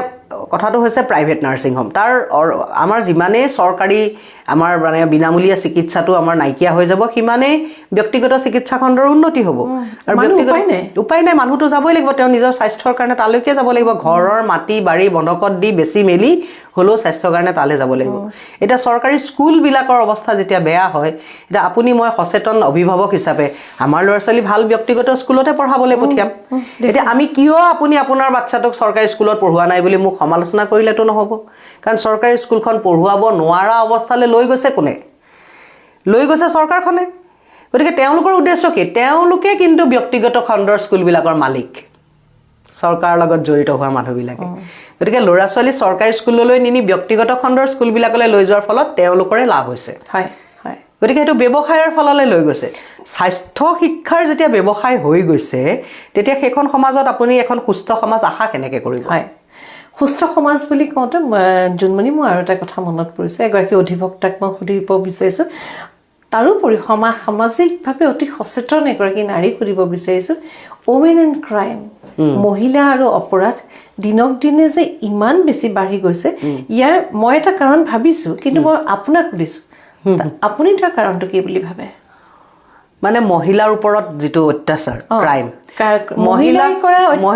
ভিক্টিমো হৈছে, একিউজডো হৈছে মহিলা, হয় দুইটা। মহিলা মানে যথেষ্ট পৰিমাণে ভিক্টিমো হৈছে, মহিলা একিউজডো হৈছে, দুটা কথা। এতিয়া কথাটো হৈছে যে এটা সময়ত নাৰী ডমিনেশ্যন সহজ আছিলে, কাৰণ নাৰী চাৰিবেৰৰ মাজত আছিলে, শিক্ষাৰ পোহৰ দেখা নাছিলে, নাৰী ওলাই যোৱা নাছিলে। গতিকে সেই ঘৰৰ চাৰিবেৰৰ মাজত নাৰীগৰাকীক ডমিনেট কৰি থোৱাটো সহজ আছিলে, উৰণি তলত থাকিবলৈ বাধ্য কৰাটো সহজ আছিলে। এতিয়া যিহেতু নাৰীয়ে শিক্ষাৰ পোহৰ দেখিছে, নাৰীয়েও দুটা কথা শিকিছে, বুজিছে, জানিছে, গতিকে এতিয়া সেইসকল নাৰীক ডমিনেট কৰাটো সহজ হৈ থকা নাই। আৰু নাৰীৰো এটা নিজস্ব চিন্তাধাৰা, নিজস্ব মন, নিজস্ব মতামত লৈ নাৰীসকল আগবাঢ়ি আহিছে। গতিকে সেই যেতিয়াই ডমিনেট কৰাটো সহজ হোৱা নাই তেতিয়াই দ্বন্দ্ব হৈছে কাজিয়া হৈছে এতিয়া বিবাহ বিচ্ছেদ এতিয়া মোৰ মাহঁতক বা মোৰ আইতাহঁতক মই নকওঁ যে মোৰ ককাহঁতে বা মোৰ দেউতাহঁতে যথেষ্ট আৰামত সুখত ৰাখিছিলে মোৰ মা বা মোৰ আইতাও হয়তো শোষণৰ বলি হৈছিল কিন্তু তেওঁলোকে নিজৰ ভইচ ৰেইজ কৰিব লাগে বুলি নাজানিছিল কিন্তু আজি সেই একেটা ঘটনা মোৰ ক্ষেত্ৰত প্ৰযোজ্য নহয় আজি মই যদি ক'ৰবাত শোষণৰ বলি হওঁ তেতিয়াহ'লে মই প্ৰতিবাদ কৰিম আৰু ময়ো দুগৰাকী কন্যা সন্তানৰ মাক মোৰ সন্তান যদি কেতিয়াবা শোষণৰ বলি হয় তেতিয়াহ'লে মোৰ সন্তানেতো মোতকৈও বেছি প্ৰতিবাদ কৰিব পৰা কণ্ঠ লৈ সিহঁতক ডাঙৰ দীঘল কৰিছোঁ মই জন্ম দিছোঁ গতিকে সেই গোটেই কথাটো যেতিয়াই নাৰীয়ে উভতি ধৰা আৰম্ভ কৰিছে তেতিয়াই আচলতে সংঘাতবোৰ বাঢ়িছে এতিয়া সেইটো কোনোবাই কয় সমাজৰ বেয়াৰ কাৰণে হৈছে কিন্তু সমাজৰ ভালটো কেৱল সমাজৰ অৰ্ধ নাগৰিক অৰ্ধ পপুলেশ্যন পুৰুষসকলৰ ভাল হ'লেইতো নহ'ব অৰ্ধ আকাশ নাৰীক যদি তুমি শোষণৰ কৰি পেলাই তলতে থোৱা তেতিয়াহ'লে সমাজখন পুৰুষসকলে উন্নতি কৰিছে কাৰণে ভাল হৈছে বুলি ক'লেতো নহ'ব হয় আৰু এটা কথা আপুনি অসমীয়া নাৰী কালি আপুনি সেই বিষয়ক লৈ এটা বিশেষ টক শ্ব'ত অংশগ্ৰহণ কৰিছিল নিতুমণি শইকীয়াৰ লগত খুব স্পষ্টভাৱে আপুনি কৈছিল তাত এটা প্ৰশ্ন সুধিছিল যে এখন সমাজৰ এগৰাকী নাৰীক প্ৰতীক হিচাপে লোৱা যায় নহয়নে আৰু বিশেষকৈ আমি ভাৰতী আই মাতৃ বুলি কম নহয় জানো গতিকে আমাৰ সমাজখনত নাৰী এক বিশেষ স্থান আছে আৰু নাৰীৰ মুখ লজ্জা আছে কাৰণ আমি ইমান বেছিও আমি মানে আধুনিক নহয় যে আমাৰ কৃষ্টি সংস্কৃতিখিনি আমি পাহৰি যাম আমাৰ চিন্তা চৰ্চাত যদি ক'ৰবাত কেৰুণ লাগে সেই কেৰুণক আমি সমল হিচাপে লৈ আৰু নক'বলগীয়া কথা কওঁ গম পাইছে মই কাৰ কথা কৈছোঁ নহয় ভদ্ৰতা হয় এনে বহু নাৰী কিন্তু এগৰাকী নাৰীটো এতিয়া আৰক্ষী জিম্মাত আছে সেইগৰাকী নাৰী আৰু বহু নাৰীয়েও কিন্তু এনেকুৱা কিছু কাম কৰিছে তেওঁলোকক বাধা দিব কোনে নহয় এতিয়া বাধা মানে তেওঁলোকে আচলতে মই কওঁ এইটো জ্ঞানৰ অভাৱ এইটো জ্ঞানৰ অভাৱতে হৈছে এই গোটেই ঘটনাখিনি আৰু সস্তীয়া জনপ্ৰিয়তা অৰ্জনৰ যি এটা প্ৰতিদ্বন্দ্বিতাত আমি নামি পৰিছোঁ এতিয়া আপুনি ছ'চিয়েল মিডিয়া চালে আপুনি দেখিব যে বহুত নাৰীয়ে অশ্লীল ভিডিঅ' কৰি জনপ্ৰিয় হ'বলৈ চেষ্টা কৰি আছে মানে সেইটো সহজ মই তাৰ হেৰি নাই নেকি তাক ৰখোৱা একো ছ'চিয়েল মিডিয়াত এতিয়া ছ'চিয়েল মিডিয়াৰ কণ্ট্ৰল কৰিব পৰা আইন আচলতে প্ৰৱৰ্তন কৰা নাই আমাৰ চৰকাৰে কৰিব লাগিছিল কৰা নাই গতিকে এতিয়া আপুনি দেখিব যে তেনেকুৱা ধৰণৰ বস্তুৰে সস্তীয়া জনপ্ৰিয়তা অৰ্জনৰ দৌৰত আমি নামি পৰিছোঁ কথাটো হৈছে সেইটোক জনপ্ৰিয়তা বুলি আমি ভাবিছোঁহে আচলতে সেইটো জনপ্ৰিয়তা হয় জানো এতিয়া বিতৰ্ক কৰি পেলাই বিখ্যাত হোৱাটো এটা ট্ৰেণ্ডত পৰিণত হৈছে আজি ৰাখী সাৱন্তৰ কথাই কওক বা আজি আপুনি কালি এৰেষ্ট হোৱা আমাৰ অসমৰ মহিলাগৰাকীৰ কথাই কওক এনেকুৱা মানুহবিলাকে ভাবে যে বিতৰ্ক কৰিছোঁ ফেমাছ হৈছোঁ বিখ্যাত হৈছোঁ গতিকে বিতৰ্কৰে বিখ্যাত হোৱাৰ তেওঁলোকৰ এইটো এটা ট্ৰেণ্ড কিন্তু সেইটোৰ ফলত সমাজত কিমান অপকাৰ হৈছে সেই কথাটো তেওঁলোকে বিচাৰ কৰি নাচায় মই দুটা কথা কৈছিলোঁ কিছুমান কাম কৰিবলৈ মগজুৰ প্ৰয়োজন কিছুমান কাম কৰিবলৈ অধ্যয়নৰ প্ৰয়োজন কিন্তু কিছুমান কাম কৰিবলৈ মগজু অধ্যয়ন একো নালাগে গতিকে সেই সহজ কামবোৰ কৰিয়ে সিহঁতে বিখ্যাত হ'বলৈ চেষ্টা কৰে যেনেকৈ আপোনাৰ শৰীৰ প্ৰদৰ্শন কৰিবলৈ আপোনাকতো আৰু মগজু বা অধ্যয়ন একো নালাগে সেইটোতো সহজ কাম গতিকে সেইটো কৰি বহুতে বিখ্যাত হ'ব বিচাৰে অশ্লীল কথা বতৰা লিখিবলৈ কাৰোবাৰ চৰিত্ৰ হানন কৰিবৰ কাৰণে আপোনাকতো আৰু জ্ঞানৰ প্ৰয়োজন নাই আপুনি কিবা কিবি কথা মনে সাজি পেলাই লিখি দিলেই হৈ গ'ল কাৰোবাক সেইটোতো কাৰণে আপোনাক জ্ঞানৰ বা অধ্যয়নৰ প্ৰয়োজন নাই ন সহজ কাম গতিকে সেই সহজ কামবোৰ কৰি পেলাই তাৰমানে তেওঁলোকে বিখ্যাত হ'বলৈ বিচাৰে আৰু সেইটো সেইসকল মানুহে কৰিব বিচাৰে যিসকল মানুহৰ আচলতে সেই টান কামটো কৰাৰ কোৱালিটি বা কোৱালিফিকেশ্যন নাই গতিকে আপুনি এটা স্কিল কাম এটা মই কথা এটা কৈছোঁ এটা মোৰ মা এগৰাকী শিপিনী শালখন ববলৈ তেওঁকতো এইটো এটা স্কিল ন তেওঁৰ আনুষ্ঠানিক শিক্ষা নাই তেওঁ চতুৰ্থমান শ্ৰেণীলৈকে পঢ়া কিন্তু তেওঁ গিনিজ ৰেকৰ্ড কৰিলে কিন্তু এটা কথা সেই সময়ত চতুৰ্থ শ্ৰেণীটো বহুত বহুত তাৰপিছত তেওঁ যে গিনিজ ৰেকৰ্ড কৰিছে তেওঁ গিনিজ ৰেকৰ্ড কৰিলে তেওঁ ৰাষ্ট্ৰীয় পুৰস্কাৰ পালে কেইবাবাৰো তেওঁ ৰাজ্যিক পুৰস্কাৰ পালে কেইবাবাৰো কিহত পালে তাঁতৰ শালত পালে সেইটো এটা স্কিল সেইটো কৰিবলৈ তেওঁক অধ্যয়নৰ প্ৰয়োজন মানে অধ্যয়নৰ মই কিতাপ অধ্যয়নৰ কথা কোৱা নাই তেওঁ সেই গোটেই স্কিলটো ডেভেলপ কৰাৰ কাৰণে তেওঁ পৰিশ্ৰম কৰিব লগা হৈছে গতিকে মোৰ মায়ে কাহানিও কেতিয়াও ক'তো অদৰকাৰী অশ্লীল অসভ্য অভদ্ৰ কথা কৈয়ে নাপালে জীৱনত কাৰণ তেওঁ ব্যস্ত তেওঁৰ স্কিলটো ডেভেলপ কৰাত ন মই কোৱা নাই যে বিৰাট মানে পণ্ডিত পঢ়া শুনাতে হ'ব লাগিব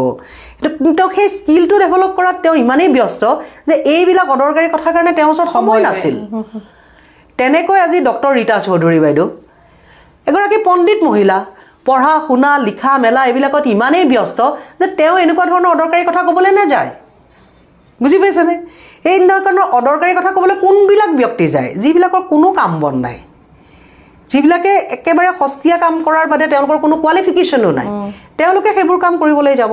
আৰু আটাইতকৈ ডাঙৰ কথাটো হৈছে যে বৰ্তমান নাৰীসকলক সেইটো কেটেগৰীলৈ ঠেলি দিবলৈ প্ৰয়াস কৰি আছে আমাৰ শাসন যন্ত্ৰই পণ্য সামগ্ৰী কৰিবলৈ শাসন যন্ত্ৰই প্ৰয়াস কৰি আছে কিয় নাৰীক সকলো আঁচনি দি আছে সেইটোৱেটো কথা আৰু এটা কথা জানেনে এই আঁচনিৰ নামত গ্ৰাম্যাঞ্চলৰ নাৰীসকলৰ যি দুৰ্দশা প্ৰত্যেকখন ৰাজনৈতিক মিটিঙে তেওঁলোকে অংশগ্ৰহণ কৰিব লাগিব প্ৰেগনেণ্ট কোনোবা লেডিয়ে সন্তান জন্ম দিছে কিবা চেক ল'বলৈ যোৱা মিটিঙত মানে মিটিঙতে মিটিঙৰ পথাৰত সন্তান জন্ম দিলে কাৰণ নগ'লে পইচাটো নাপায় তো ভিক্ষাৰীত পৰিণত কৰি দিলে নে নাই অসমীয়া আৰু ৰাইজক দেখুৱাব লাগিব ইমানখিনি আমাৰ এতিয়া ডাঙৰ আপুনি সেইটোতকে এতিয়া তাত লোকচানটো ক'ত হৈ আছে আপুনি জানেনে আজি অসমৰ পথাৰত অসমীয়া ৰোৱনী দাৱনী নাই আজি আমি গামোচাখন আমি বাহিৰৰ পৰা আমদানি কৰি পেলাই চলি আছো নালাগে বুলি ক'লেও কিন্তু ইয়াত আমাৰ যে নাই এতিয়া আপুনি আমি কওঁ যে গামোচা অসমীয়াৰ স্বাভিমান আচ্ছা স্বাভিমান অসমীয়াৰ এই গামোচাখন আজি যদি উত্তৰ প্ৰদেশৰ পৰা গুজৰাটৰ পৰা বেংগালোৰৰ পৰা মাদ্ৰাজৰ পৰা চাইনাৰ পৰা আমি আমদানি কৰিব লগা হয় আমাৰ কি স্বাভিমান এইটো আমি পাঠৰ সূতা মুগাৰ সূতাও এতিয়া লাহেকৈ বাহিৰৰ পৰা এতিয়া আপুনি চুমনি ধ্বংস হৈ আছে আপুনি সেইটো গম পাইছেনে নাই পৰিৱেশ প্ৰদূষণ চুমনি ধ্বংস চুমনি মুগা চোম যিটো কয় মুগা চোম কেৱল অসমত পায় আৰু চাইনাত পায় মুগা কোকুন নাপায় সকলোতে মুগা কোকুন সকলোতে নাপায় টছ আহি গ'ল মুগাক ৰিপ্লেচ কৰিবৰ কাৰণে সস্তীয়া এটা কিবা এইটো কি কয় এইটো আৰু কিবা কিবি আহি গৈছে সস্তীয়া বস্তু পাটৰ নিচিনা সস্তীয়া কাপোৰ আমিতো সেই আমি পাট পলু পোহা জাতি আমি মুগা পলু পোহা জাতি অসমটো মুগা পলু পাট পলু পোহা জাতি মোৰ জীৱনৰ প্ৰথম ব্যৱসায় আছিল মুগা কোকুন মই মুগা সূতা কাটি পেলাই মোৰ জীৱনৰ প্ৰথম ব্যৱসায় আৰম্ভ কৰিছিলোঁ গতিকে মই মুগা বিষয়ে জানো আমাৰ চিনাকি আমাৰ স্বাভিমান কাৰণ মুগা বেলেগত ক'তো নাপায় আৰু আমি মুগাৰ কাপোৰযোৰ পিন্ধি পেলাই আমি যেতিয়া যাওঁ আমি নিজকে একদম ৰাণীৰ নিচিনা ভাবোঁ আছে আৰু ডাঙৰ কথা মুগা ইক' ফ্ৰেণ্ডলি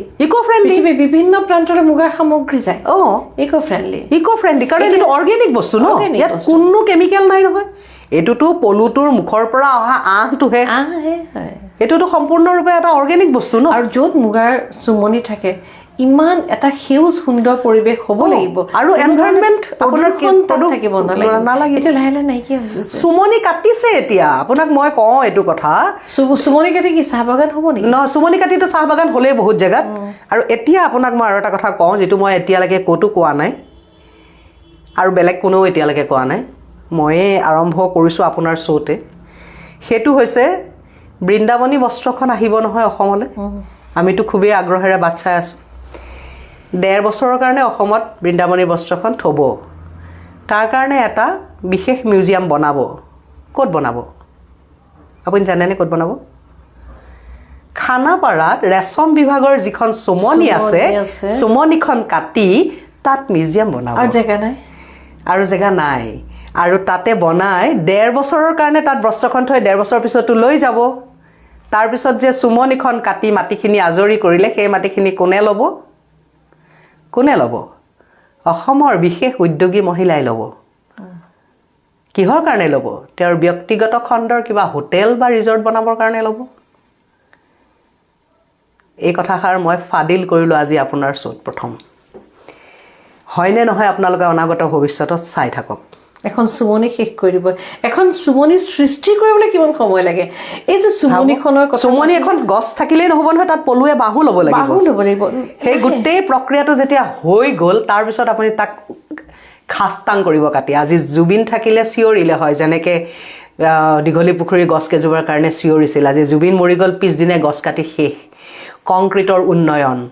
কাৰ স্বাৰ্থত হৈ আছে এইবিলাক এই চুমনি ধ্বংস কাৰ স্বাৰ্থত হৈ আছে মুগা শিল্প ধ্বংস আজি শুৱালকুছিৰ মানুহে আন্দোলন কৰিছে আজি শুৱালকুছিৰ ল'ৰা ছোৱালীয়ে গোটেই বিশ্বৰ ভিতৰত আটাইতকৈ ধনী গাঁও আছিলে শুৱালকুছি বিশ্বৰ ভিতৰত দেই ইণ্ডিয়া নহয়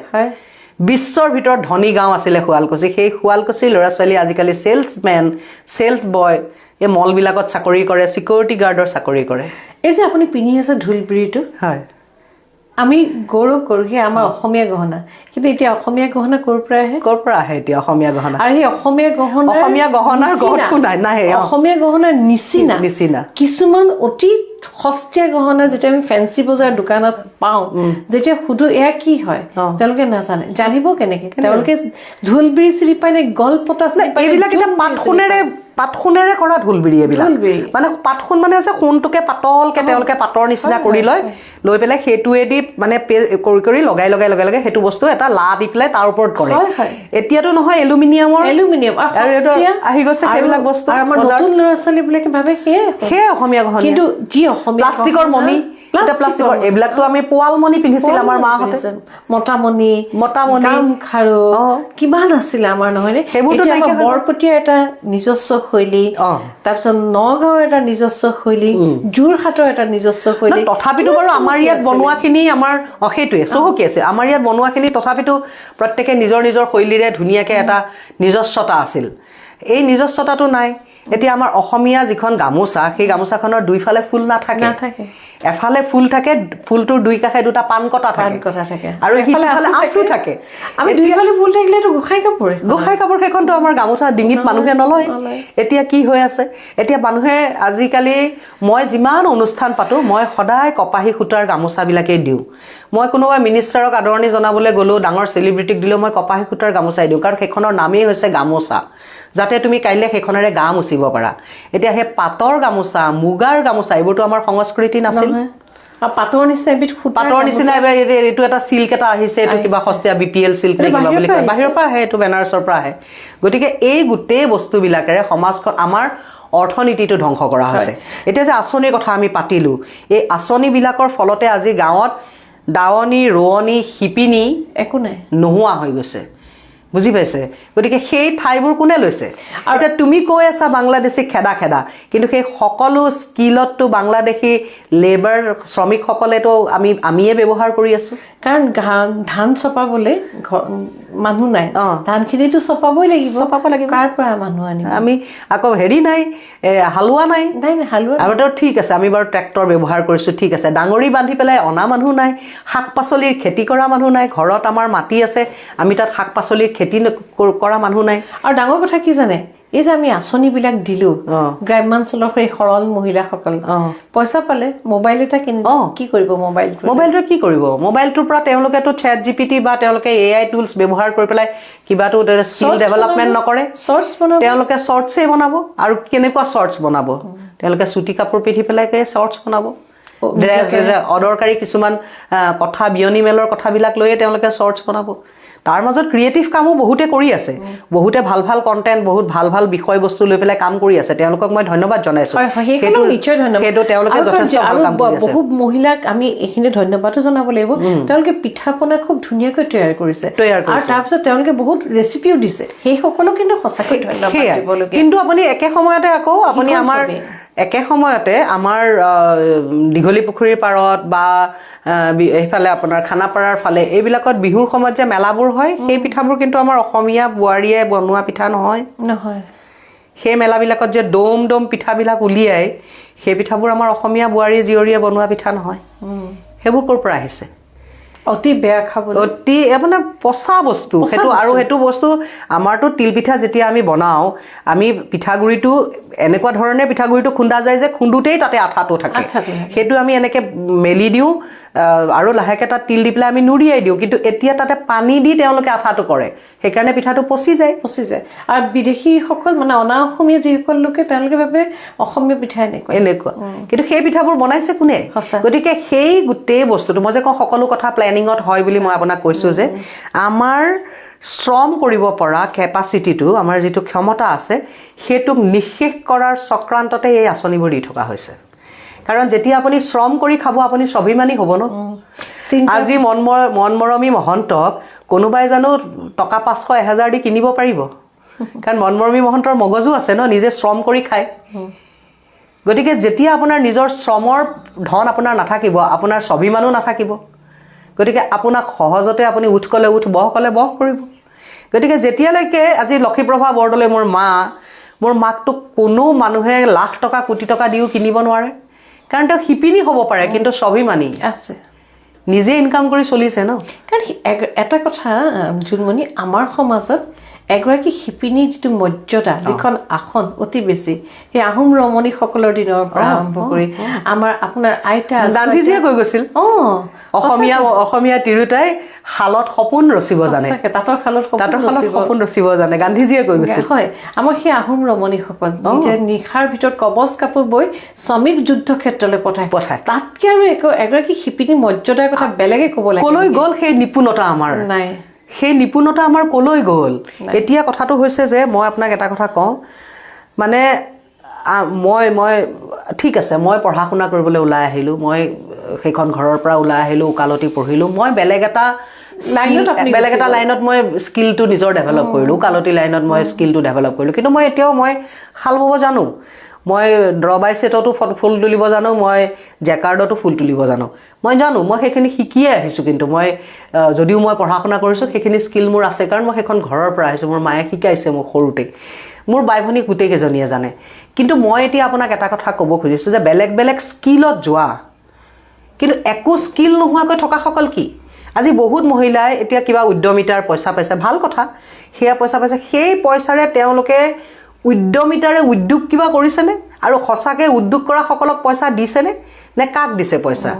এতিয়া কোনোবাই আচাৰ বনাই আছে ঘৰত মোৰ ভণ্টি এজনী আছে গোলাঘাটৰ তাই আচাৰ বনায় নিৰ্মালী বুলি মোৰ ভণ্টি এজনী আছে তাই আচাৰ বনায় জাম জেলি কিবা কিবি এইবিলাক তাই বনায় গতিকে তাই সেই কামটোত খটুৱাব পৰাকৈ সাহায্য বা মানে সহযোগিতা চৰকাৰৰ ফালৰ পৰা পাইছেনে নে নিৰ্বাচন কেনেকৈ কৰে নিৰ্বাচন কেনে কোনোবাই পাইছে যিবিলাকে আচলতে একো কামেই কৰা নাই গতিকে সেই গোটেই কথাবোৰ বিচাৰ কৰি চাবলগীয়া বিষয় গতিকে আগে তেনেকুৱা মহিলাসকলে আকৌ সেইটো নিজৰ কামটোত খটুৱাইছে নে তেওঁ সেই পইচাৰে মানে পুতেকক বাইক এখন কিনি দিছে নে কিবা এটা ঘৰলৈ টিভি এটা আনিছে নে এটা মোবাইল ফোন কিনিছে ক'ত খৰচ কৰিছে পইচাটো পাই নে কাপোৰ এযোৰ কিনি পেলাই ক'ৰবাত ফুৰিবলৈ গৈছে গতিকে সেই গোটেই বস্তুখিনি আচলতে যদি উদ্যোগৰ ক্ষেত্ৰত খৰচা এতিয়া মই সেইবোৰ বাৰু সৰু সৰু কথা এটা ডাঙৰ ডাঙৰ পইচাবিলাকে যদি মূৰ্তি বনোৱাত পইচা খৰচ কৰে তাই সি ইনকাম দিব নেকি আপোনাক আপুনি যদি উদ্যোগ বনায় তেতিয়াহে তাৰ পৰা আপোনাৰ ইনকাম জেনেৰেট হ'ব যদি মন্দিৰ বনায় মূৰ্তি বনায় তেতিয়াহ'লে তাৰ পৰা ইনকাম জেনেৰেট হ'ব জানো এতিয়া গোটেই নামঘৰবিলাক বনাবলৈ মন্দিৰবিলাক বনাবলৈ বহুত বহুত টকা দিছে স্থানবোৰ উন্নীত কৰিবৰ কাৰণে বহুত টকা দিছে আৰে ধৰ্মটো ব্যক্তিগত বিষয় হয়নে নহয় আজি আপুনি ৰাতিপুৱা এঘণ্টা সময় মই গোসাঁই ঘৰত পূজা কৰোঁ মেডিটেশ্যন কৰোঁ তাৰপিছত মই ঘৰৰ পৰা ওলাই আহোঁ তো মই সেই মেডিটেশ্যন বা হেৰি কৰিবৰ কাৰণে গোসাঁই পূজা কৰিবৰ কাৰণে মোক আড়ম্বৰপূৰ্ণ গোসাঁই ঘৰ এটা নালাগে নহয় গোসাঁইটো মোৰ অন্তৰতহে আছে মই এটা চিম্বলিক বস্তু এটা কৰি ল'লে হ'ল মানুহখিনি গোট খাবৰ কাৰণে আপুনি একটা জেগা আমাক তাতে নামঘৰ এটা আছে টিংক এখন থকা আমি জেগা এখন পালেই তাতে ধুনীয়াকৈ আমি মানে আলোচনা কৰিব পাৰোঁ কিন্তু আমি সেইটোত ইনভেষ্ট কৰাৰ সলনি যদি আমি স্কুল এখনত ইনভেষ্ট কৰিলোঁ হয় পইচাটো তেতিয়াহ'লে ল'ৰা ছোৱালীবিলাকে শিক্ষাটো ভালকৈ পালেহেঁতেন তাতে আমি সেইটোৰ সলনি যদি আমি গাঁৱত এটা সৰুকৈ গোটেই মানুহ কোঅপাৰেটিভ এখন যদি আমি খুলিলোঁ হয় ঠিক আছে গাখীৰ উৎপাদনেৰে কোঅপাৰেটিভ এখন খোলোঁ গাঁৱৰ যিসকল মতা মাইকী মানুহে গৰু পুহিছে তেওঁলোকৰ গাখীৰখিনি আনি পেকেজিঙৰে এটা ইণ্ডাষ্ট্ৰী খোলোঁ কাৰণ গাখীৰখিনি ফাটি যাব ৰাতিপুৱা খিৰুৱা গাখীৰ গধূলিলৈ আমি যদি কোল্ড ষ্ট'ৰেজ এটা কৰোঁ কৰি যদি গাখীৰখিনি পেকেটিং কৰি আমি বিলাই দিলোঁহেঁতেন তেতিয়াহ'লে সেই গাঁৱৰ মানে গৰু পোহা মানুহখিনিয়ে সংস্থাপন এটা পালেহেঁতেন কুকুৰা পোহা মানুহখিনিৰ কাৰণে আমি যদি মুৰ্গীৰে কিবা এটা কোঅপাৰেটিভ এখন খোলাত ইনভেষ্ট কৰিলোঁহেঁতেন তেতিয়াহ'লে আপুনি কুকুৰা পুহি ছাগলী পুহি গাঁৱত মানে শাক পাচলি খেতি কৰা মানুহখিনিৰ এটা কিবা এটা উন্নতি হ'লহেঁতেন এটা ইকনমিক ডেভেলপমেণ্ট হ'লহেঁতেন স্বাৱলম্বী হ'লহেঁতেন মানুহ সেইটো নকৰি যে আমি নামঘৰটো মন্দিৰটো সেইবিলাক বনোৱাত যে লাখ লাখ টকা আমি যে দি আছোঁ অথচ সেই নামঘৰলৈ বা মন্দিৰত কিন্তু খোৱা পানী যোগানটো নাই আকৌ পুখুৰীৰ পানীয়ে মাহ প্ৰসাদকেইটা ধুই পেলাই আকৌ খাব লগা হৈছে বহুখিনি কিন্তু আধাৰশিলাটো ৰৈয়ে যায় আধাৰশিলাতে ৰৈ যায় ঘোষণা মানে এতিয়া ধৰক এটা বঁটা আহে ঘোষণাৰ এটা ইলেকশ্যনৰ সময়ত আহে আৰু সেইটো বঁটা আহিছে যোনমণি এই যে আপুনি গোটেই চাৰিওফালে দেখে কিন্তু যিসকল ৰাজনীতিলৈ প্ৰত্যক্ষভাৱে যায় তেওঁলোকে কয় যে আমাক এটা পাৱাৰ লাগে পাৱাৰ নাথাকিলে আমি সমাজৰ কাম কৰিব নোৱাৰোঁ কিন্তু জোনমণি দেৱীখনতে দেখি চাৰিওফালে দেখা পাইছে বিভিন্ন সময়ত বিভিন্ন ধৰণৰ ঘটনাবিলাক যিবিলাক ঘটনা মোক যেনেকৈ মন হৃদয় চুই যায় আপোনাকো চুই যায় কিন্তু আপুনি কিবা এটা কৰিব বিচাৰে আপোনাকো তেনেকুৱা এটা পাৱাৰ লাগে নেকি ৰাজনৈতিক পলিটিকেল পাৱাৰ মানে কি কওঁ মই আচলতে এতিয়া যিখন নিৰি 9 ইণ্টাৰনেশ্যনেল ফিল্ম ফেষ্টিভেল হায়দৰাবাদত কৰিলোঁ সেইখন ফেষ্টিভেললৈ যিখিনি মানুহ অসমৰ পৰা গ'ল সেই সকলো মানুহে আৰু হায়দৰাবাদত যিখিনি মানুহ জড়িত হ'ল সেই মানুহখিনিয়ে মোক এটাই কথা ক'লে যে এখন চৰকাৰে কৰিব নোৱাৰা কাম এটা জোনমণি দেৱী খাউণ্ডে অকলে কৰিলে এক্সেক্টলি অকলে কৰি দেখুৱালে কোনো চৰকাৰৰ কোনো 5 পইচাৰ সহযোগিতা নাই কোনো সংগঠন কোনো কৰা নাই আজিলৈকে আপুনি অকলে কৰিছে এতিয়া মই জোনমণি দেৱী খাউণ্ড হিচাপে মই বিভিন্ন ফেষ্টিভেলত নিজৰ চিনেমা পঠাই মই পুৰস্কাৰ বুটলি নেশ্যনেল এৱাৰ্ড লৈ মই ডাঙৰ মানুহ হৈ থাকিব পাৰোঁ ক'ৰবাত গামোচা পিন্ধি থাকিব পাৰোঁ সেইটো হৈ থাকিলেই মোৰ হৈ যায় আচলতে কিন্তু মই গোটেই অসমীয়া চিনেমা বিলাকক নি তেলেগু দৰ্শকক দেখুৱাৰ এটা বা কলিকতাত গৈ আয়োজন কৰাৰ আমাৰ মানুহবিলাকক প্ৰাইজ মানি দিয়াৰ নিজৰ পকেটৰ পইচাৰে সেই গোটেই কামখিনি কৰাৰ আঁৰত উদ্দেশ্যটো কি এইটো সামাজিক এটা দায়বদ্ধতাই এইটো মই যদি চৰকাৰত থাকিলোহেঁতেন হয়তো আৰু আড়ম্বৰপূৰ্ণভাৱে আৰু ধুনীয়াকৈ আৰু ডাঙৰকৈ আৰু মানে এতিয়া মই সীমিত ব্যৱস্থাৰ মাজত কৰিব লগা হৈছে মই সেইটো আৰু কৰিব পাৰিলোহেঁতেন কিন্তু মই এই কথাটোৱে কওঁ মনমৰমী বাই যে কাম কৰিবৰ কাৰণে এটা আপোনাৰ মানসিকতা লাগে কাম কৰিবৰ কাৰণে আপুনি চৰকাৰৰ আসনখনত বহি থাকিলেই কাম কৰিব নোৱাৰে এতিয়া এইখন চৰকাৰে কিয় অসমত এনেকুৱা এখন ফেষ্টিভেল কৰিব পৰা নাই চৰকাৰতো পুঁজিৰ অভাৱ নাই আমাৰ ল'ৰা ছোৱালীবিলাককতো আপোনাক উদগনি দিবৰ কাৰণে আমাৰ চলচ্চিত্ৰ বিভাগৰ আমাৰ কালচাৰেল বিভাগৰতো যথেষ্ট পুঁজি আছে মোক ক'লে সহায় কৰিম বুলি কিন্তু মোক 5 পইচাৰ সহায় নকৰিলে এটা পিছত আনটো বিশ্ব ৰেকৰ্ডহে কৰি গৈছোঁ বিশ্ব ৰেকৰ্ড এইখিনি যে আপোনাৰ কৰি গৈছে তেওঁলোকক 20,000 25,000 টকা দিছে এই বিশ্ব ৰেকৰ্ডবিলাকৰ ঠিক আছে ভাল কথা সেইটো তেওঁলোকক এটা উদগনি দিছে বাৰু ভালে কথা এটা সংস্কৃতিক আগবঢ়াই লৈ গৈছে এটা উদগনি দিছে তেওঁলোকক সেইটো ভাল কথা কিন্তু সেই গোটেই বস্তুটোক ধৰি ৰাখিব লাগিব ন এদিন আহিলে নাছিলে পইচা অলপমান পালে সিমানতে যদি শেষ হৈ যায় নহ'ব নহয় সেই কথাখিনিক আৰু অলপ আগবঢ়াই নিবৰ কাৰণে আজি সেইটো বিষয়ৰ ওপৰত ৰিচাৰ্চ কৰিবৰ কাৰণে সেইটোৰ ওপৰত কোনোবাই ডক্টৰেট লওক সেইবিলাকৰ কাৰণে তেনেকুৱা ধৰণেৰে কিবা কিবি কাম কৰিলেহে সেই গোটেই সামগ্ৰিকভাৱে বিষয়বস্তুটোৰ উন্নতি হ'ব হয় হয় আচলতে জোনমণি এটা কথা ন সংস্কৃতিৰ সাকুডাল তেতিয়াহে দৃঢ় হয় যেতিয়া এখন ৰাজ্যৰ বা বিভিন্ন ৰাজ্যৰ লগত আদান প্ৰদান হয় এইবাৰ আপোনাৰ ফিল্ম ফেষ্টিভেল হায়দৰাবাদলৈ আমাৰ অতি শ্ৰদ্ধা সীমা বিশ্বাস গৈছিল তাৰপিছত অতুল পাচনি ডাঙৰীয়া গৈছিল আৰু লু মাজাও গৈছে শ্বিলঙৰ পৰা শ্বিলঙৰ হয় তেখেতটো উত্তৰ পূৰ্বাঞ্চলৰ নক্ষত্ৰ কিন্তু আমি কিমানে চিনি পাওঁ এতিয়া আপুনি মোৰ বেয়া এইকাৰণেই লাগে যেতিয়া মই হায়দৰাবাদত গৈ মানে প্ৰগ্ৰামটো কৰিছোঁ আপুনি বিশ্বাস কৰক তেওঁলোক তেলেগু ইণ্ডাষ্ট্ৰীৰ যথেষ্ট মানুহ তাত উপস্থিত আছে আমি লু মাজাওক যেতিয়া চিনাকি কৰি দিছোঁ এ ভেৰি ফিউ পিপল মানে বহুত কম সংখ্যক মানুহে তেওঁৰ বিষয়ে জানে যেতিয়া পিছদিনাখন তেওঁৰ প্ৰগ্ৰাম চাইছে মানুহ আচৰিত হৈ গৈছে যে এনেকুৱা শিল্পী এই বয়স 80 বছৰ বয়সত আজি লুৱে প্ৰায় 80 বছৰ বয়স যি লুৱে যিটো পাৰফৰ্মেঞ্চ কৰিছে আপুনি ভিডিঅ' দেখিলে আচৰিত হৈ যাব মানে সেই লু মাজাওৰ নিচিনা এজন শিল্পী মানুহক এনেকুৱা ধৰণেৰে আলোড়িত কৰিছে আমাৰ অসমৰ মনীষা বৰদলৈ গৈছে মুম্বাইৰ পৰা কাৰ্লাইটা মোহিনী আহিছে তেওঁ মানে মোতকৈ চিনিয়ৰ তেওঁ গতিকে তেওঁলোকে ইমান সুন্দৰ পাৰফৰ্মেঞ্চ কৰিছে গতিকে এই গোটেই বস্তুবোৰ তাৰ দৰ্শকখিনিয়ে দেখি পেলাই যথেষ্ট আচৰিত হৈছে আৰু ভৱিষ্যতলৈ তেওঁলোকক মাতিম বুলি কৈছে মনীষা বৰদলৈৰ প্ৰগ্ৰেম চাই তাতে SV কৃষ্ণা ৰেড্ডি তেওঁ তেলেগু ইণ্ডাষ্ট্ৰীৰ বহুত লেজেণ্ডৰী এজন ডাইৰেক্টৰ হয় কৈছে I love this I will invite this artist মনীষাৰ সেই কথাটো এতিয়া কাৰ্লাইটা তেওঁ বাৰু মুম্বাইত প্ৰতিষ্ঠিত ব্ৰাজিলিয়ান ছিংগাৰ তেওঁ গতিকে তেওঁ চিনৰিটা লেলে মাজালে এইবোৰ ডাঙৰ ডাঙৰ হিট নাম্বাৰ্ছ দি থৈছে বলিউড ইণ্ডাষ্ট্ৰীক গতিকে তেওঁ আহিছে পাৰফৰ্মেঞ্চ কৰিছে লু গৈছে এই মানুহখিনিৰ পাৰফৰ্মেঞ্চ যেতিয়া তাৰ মানুহখিনিয়ে দেখিছে তেওঁলোকে খুব ভাল পাইছে আকৌ আমাৰ চিনেমাবিলাক যদুমণি দত্তৰ জুইফুল চাইছে মানুহে কংকন বৰাৰ ঘৰ চাইছে মানুহে গতিকে মানুহে সেইবোৰ চিনেমা চাই মানুহে আমাক অসমৰ কুঁহিপাঠ চাইছে বহুত শ্বৰ্ট ফিল্ম চাইছে আমাৰ ৰেশম শিল্পৰ ওপৰত এখন ডকুমেণ্টাৰী ফাৰ্ষ্ট হৈছে ৰেশম শিল্পৰ ওপৰত মই যে ক'লোঁ সেইখন মানুহে চাই এমেজ মানুহে ভাল পাইছে ইমান তাৰপিছত আমাৰ হাতীৰ সংঘাতৰ ওপৰত এখন ডকুমেণ্টাৰী গৈছে গতিকে সেইবোৰ চাই মানুহে অসমখনৰ জিঅ'গ্ৰাফি বুজি পাইছে অসমৰ পৰিৱেশ পৰিস্থিতি অসমৰ সম্পদ অসমৰ সংস্কৃতি আদান প্ৰদান ইমান সুন্দৰকৈ হৈছে আৰু মোৰ খুব ভাল লাগিলে এইটো কাৰণে যে যেতিয়া মই ফেষ্টিভেল শেষ হ'ল আৰু পিছদিনাখন মই আহিব নোৱাৰিলোঁ গুৱাহাটীলৈ কাৰণ বহুত মানুহে মোক লগ কৰিব আহিছে পিছদিনা মই থাকিব লগা হ'ল আৰু গভৰ্ণৰ হাউচৰ পৰা মোক আকৌ এবাৰ মাতি পঠিয়ালে যে আপুনি আহিব আমি আৰু আলোচনা কৰোঁ গতিকে ভৱিষ্যতলৈকে আৰু কিবা কিবি কৰাৰ পৰিকল্পনা হৈ আহিছে তাত গতিকে মই 2 বছৰ মূৰে মূৰে বেলেগত পাতোঁ এতিয়া অহা বছৰ মই বম্বেত পতাৰ কথা অহা মানে 4th নিৰ্ণয় ইণ্টাৰনেশ্যনেল ফিল্ম ফেষ্টিভেল বম্বেত পতাৰ কথা কিন্তু মোক হায়দৰাবাদৰ যিসকল মানুহ তেওঁলোকে মোক একদম ভেটো নহ'ব আপুনি হায়দৰাবাদৰ পৰা নিনিব নিৰ্ণয় ফিল্ম ফেষ্টিভেল ডাঙৰ কথা ন কিমান সন্মানৰ সেইটো কেনেকুৱা উৎসাহ এইটো অসমে মোক আজিলৈকে কোৱা নাই কিন্তু অসমে নাজানেও নেকি অসমে মোক আজিলৈকে কাহানিও ক'তো কোনো কথাতে আমাৰ ফিল্ম ডেভেলপমেণ্ট কৰ্পৰেশ্যনৰ লগতো মই জড়িত মিটিং মাটাং পাতিলে মোক মাতে মই কেতিয়াবা যাওঁ বা আমাৰ বৰ্তমানৰ কালচাৰেল যিগৰাকী মিনিষ্টাৰ অসমৰ তেওঁ মোৰ সহপাঠী কলেজত আমি একেলগে পঢ়িছিলোঁ তেওঁ মোৰ বিষয়ে জানে কোনোদিন কাহানিও কোনো কথাত কোনেও মোক উৎসাহ যোগোৱাই নাই এনকাৰেজে কৰা নাই কিন্তু মই হায়দৰাবাদত গৈ কি পালোঁ তাৰ মানুহখিনিৰ পৰা তাৰ চৰকাৰৰ পৰা মোক আকৌ কাম কৰিবৰ কাৰণে জনাম বুলি মাতিম বুলি তেওঁলোকে মোক কথা দিছে আকৌ তাত কৰিবলৈ কৈছে সেইটো মানে কিমান ডাঙৰ এটা অনুপ্ৰেৰণা আপুনি ভাবক সঁচা সঁচা আৰু কেইটামান বস্তু মই হায়দৰাবাদত দেখি আহিলোঁ মানে আপোনাক ক'বলৈ মন গৈছে এতিয়া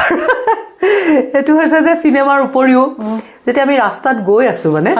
এতিয়াও দেখিছোঁ যে ৰাস্তাৰ কিনাৰত তাৰমানে দীঘল কিউ ফুটপাথৰ ছাইডত মস্ত ডাঙৰ মানুহৰ কিউ মানে আমাৰ ইয়াতে বান্দৰ চান্দৰ নচোৱালে হয় তেনেকুৱা নহ'লে পানী পাইপ ফুটিলে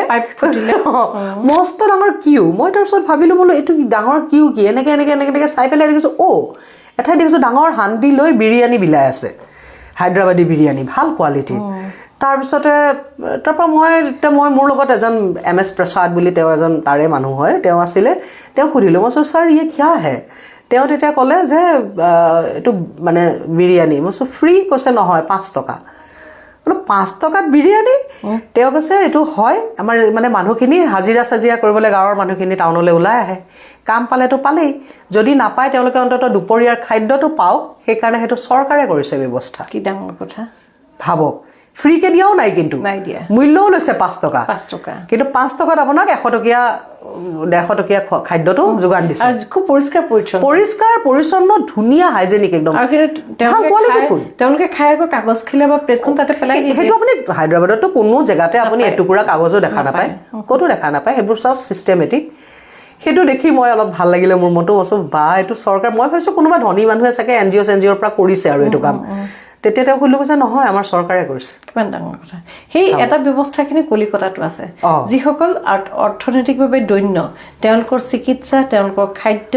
তেওঁলোকৰ মানে পঢ়া শুনাৰ ক্ষেত্ৰত